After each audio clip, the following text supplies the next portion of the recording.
అనుమానంతో చచ్చిపోతున్నావు అర్థమైందా? ఓహో ఇంతవరకు కూడా తెలియక నాలుగు 66 పెళ్లి చేసుకున్నా. ఎన్ని పెళ్లి బాబు? 66 పెళ్లి చేసుకున్నా. బాబే ఒకరితనం ఉందా నీ కాడ? 66 పెళ్లిలో మధ్యలో ఇది ఎలా పుట్టాడో నాకేమన్నా ఎలా పుట్టాడు తెలీదా? అమ్మ అంటున్నాడు. అమ్మ అంటే ఏమని తీసుకురామంటావు? అప్పుడు అంతమంది పోయిపులు ఉన్నాయి. ముక్కు ఒకలా ఉంది, చెవులు ఒకలా ఉన్నాయి. మీ అబ్బాయి మాట్లాడంగానే మీ ఆవిడ క్షమాపణ కోరుకోరు అబ్బాయి. మా ఆవిడని నా కొడుకుని వాళ్ళని ఎత్తుకోండి.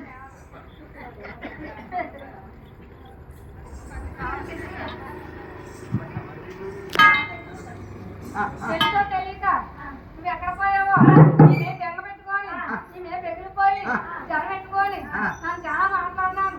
నా తప్పు క్షమించి నన్ను క్షమించి తెలవా. అమ్మా ఎరికలంచాలి. మా మేడం మేము దొరికి దగ్గరికి చెప్పాలా? మా రాజు వాళ్ళ దగ్గరికి చెప్పినా మీరు అర్థ వాళ్ళకి ఆనాడు నా ఎత్త ముతికిదేవి కొర్రాటతో కట్టి స్తంభాలు కట్టి స్తంభాలకు రాకట్టి వచ్చి పంపించినారమ్మ. మీరు అర్థ వాళ్ళు మీ అట్ట పోతికిదేవి మా రాజు వాళ్ళ దగ్గరికి చెప్పలేకపోతే వెనక స్తంభాలు ఎత్తు కట్టి మా రాజు నన్ను కొర్రాటతో కొట్టి చంపారా?